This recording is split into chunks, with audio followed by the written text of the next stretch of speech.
Ya, bismillahirrahmanirrahim. Assalamualaikum warahmatullahi wabarakatuh. Bertemu lagi dengan saya Rajauliar Rahmat. Saya ingin mempresentasikan salah satu anggota kelompok saya karena ada peribahasa mengatakan tak kenal maka tak sayang. Nah, dari kelompok satu ini kami beranggotakan 3 orang. Yang pertama ada Rifki Bashiri, ada Rajauliar Rahmat, dan ada Arik Adril Al-Baihaqi yang ingin mempresentasikan dengan judul Audit Sistem Kepastian Kualitas. Kami akan menjelaskan sedikit tentang latar belakang.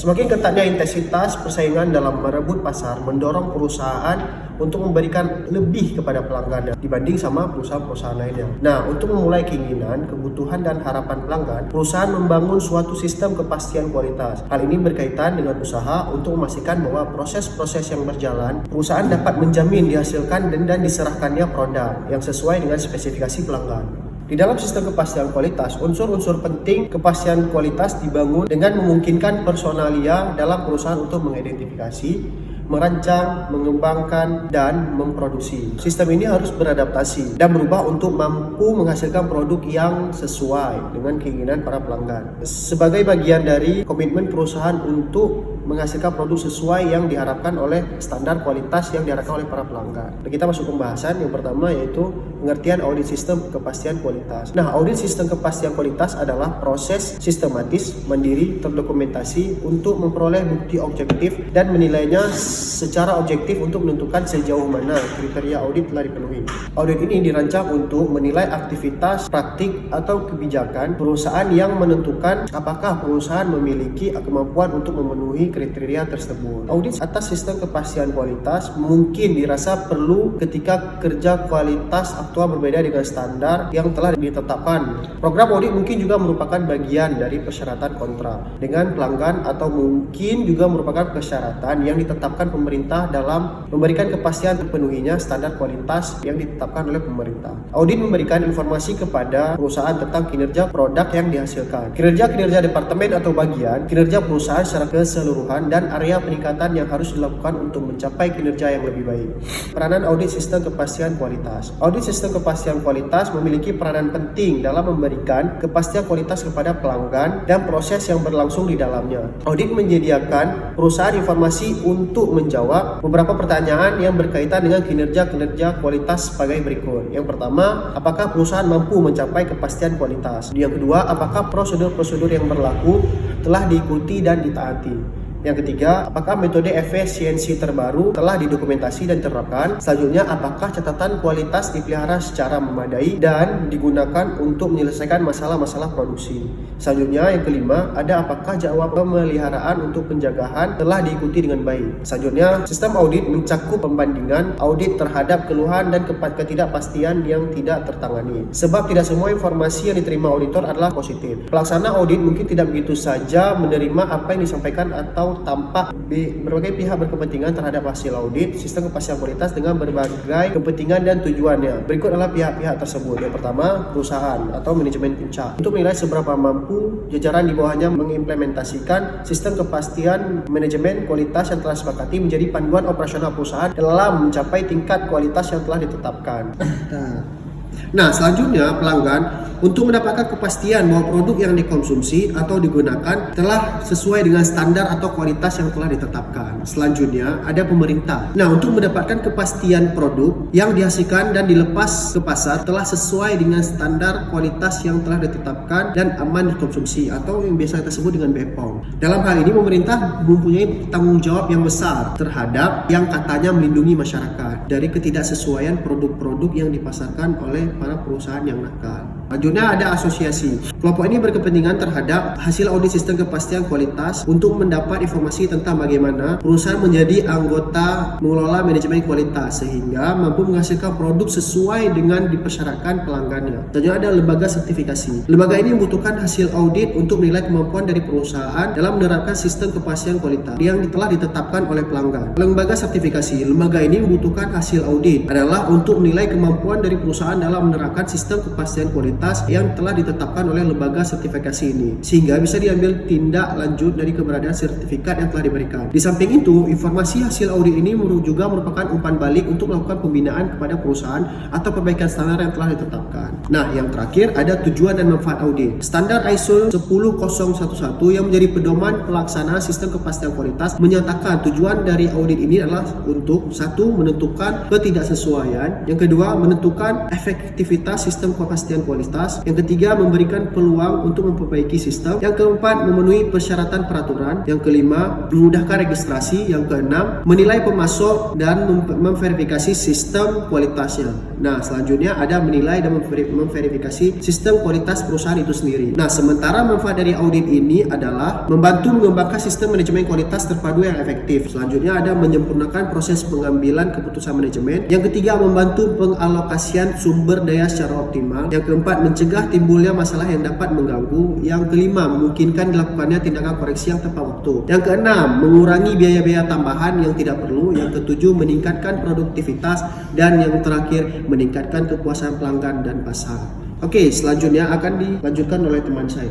Saya Rifki akan melanjutkan presentasi dari teman saya tadi, yaitu meningkatkan nilai tambah organisasi melalui proses audit. Banyak organisasi telah menerapkan ISO 9001 sebagai standar untuk mengembangkan sistem manajemen kualitas terintegrasi ke dalam strategi bisnis. Penerapan standar ini sangat membantu pencapaian tujuan strategi bisnis perusahaan. Hal ini berarti telah terjadi peningkatan nilai tambah terhadap organisasi tersebut. Audit memberikan manfaat kepada ketiga pihak berkepentingan terhadap sistem manajemen kualitas, yaitu yang pertama, sertifikasi organisasi, yang kedua, pelanggan dengan meningkatkan kemampuan organisasi menyediakan produk yang sesuai dengan spesifikasi pelanggan, dan yang ketiga, lembaga sertifikasi dengan meningkatkan kredibilitas ketiga pihak dalam proses sertifikasi. Selanjutnya, panduan umum audit sistem kepastian kualitas.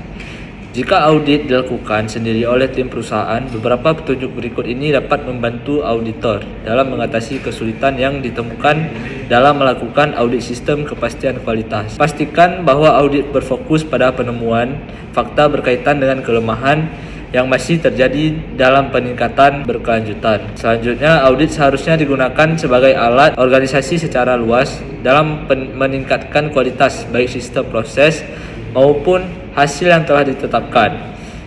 Selanjutnya, audit harus dipandang sebagai suatu yang relevan dan memberikan nilai baik bagi individu, manajer maupun perusahaan secara keseluruhan. Selanjutnya, audit seharusnya dilakukan secara terstruktur dengan menggunakan kuesioner dan terhindar dari kesan mengadili dalam audit. Rencana audit seharusnya dipublikasikan untuk memungkinkan manajer merencanakan terlebih dahulu. Untuk memastikan konsistensi pendekatan yang lebih baik, menetapkan satu tim untuk mengaudit suatu area tertentu pada waktu yang tertentu. Selanjutnya, mengangkat koordinator atau fasilitator audit yang tidak harus dijabat oleh staf penuh waktu. Mungkin tugas tersebut dapat ditangani oleh manajer kualitas. Ukuran organisasi sangat menentukan komitmen dan senioritas yang dibutuhkan. Untuk menghindari pemborosan waktu, audit harus direncanakan dengan baik. Usaha-usaha audit harus disusun dalam seperangkat tujuan audit yang dijabarkan ke dalam bentuk tugas-tugas yang harus dilakukan oleh setiap anggota tim audit. Pertimbangan kunci yang harus diperhatikan dalam memilih personalia audit ada beberapa, yaitu keterampilan apa yang harus dimiliki seorang anggota audit. Yang kedua, apakah mereka memahami konsep dari TQM dan audit manajemen? Apakah mereka telah mendapatkan pelatihan audit? Jika tidak, apakah pelatihan ini telah dirancang untuk mereka? Selanjutnya, apakah mereka memiliki cukup waktu untuk dicurahkan pada audit? Selanjutnya, apakah mereka respek terhadap manajemen senior?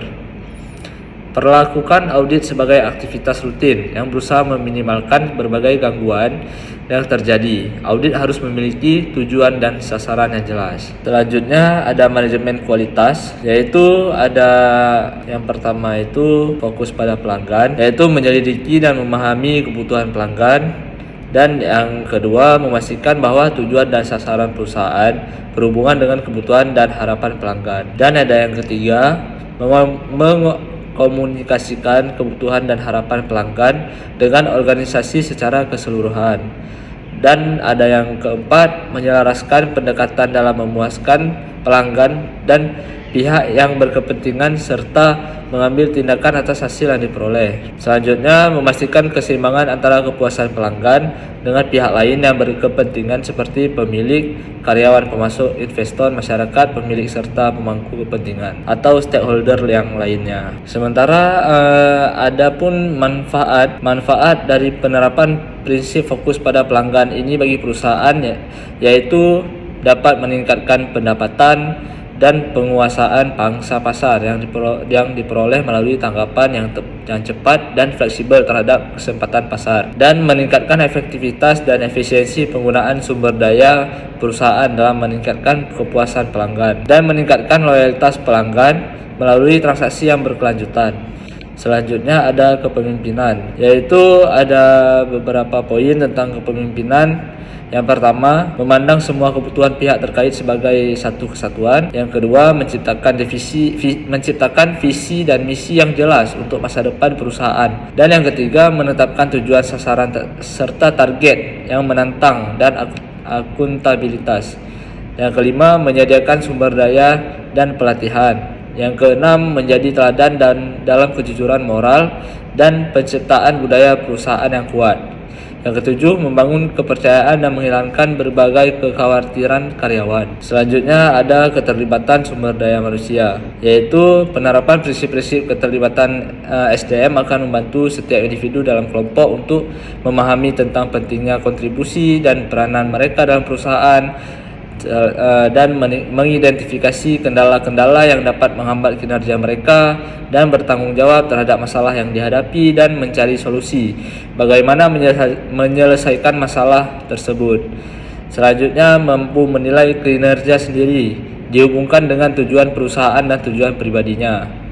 Selanjutnya, berusaha meningkatkan kompetensi, pengetahuan dan pengalaman mereka guna memberikan kontribusi yang lebih tinggi kepada perusahaan.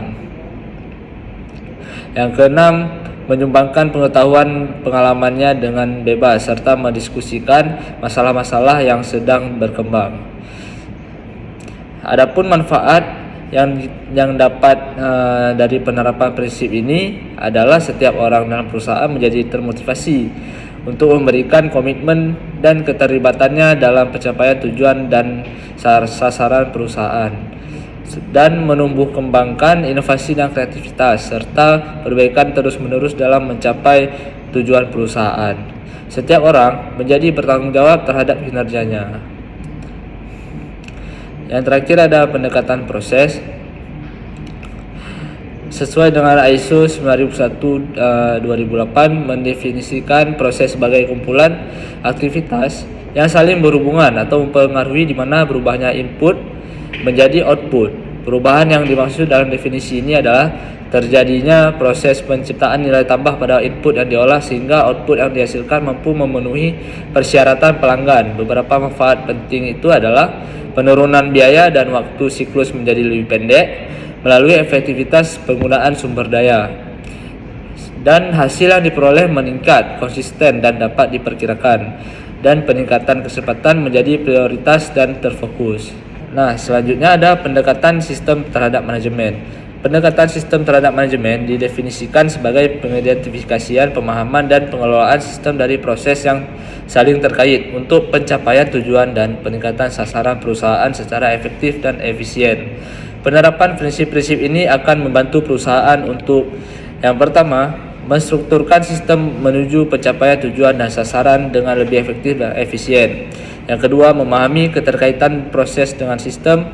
Yang ketiga, menggunakan pendekatan terstruktur guna mengharmoniskan dan mengintegrasikan proses-proses. Yang keempat, memahami dengan lebih baik tentang peranan dan tanggung jawab yang diperlukan untuk mencapai tujuan bersama, dan oleh karena itu akan mengurangi terjadinya hambatan-hambatan antar fungsi dalam organisasi.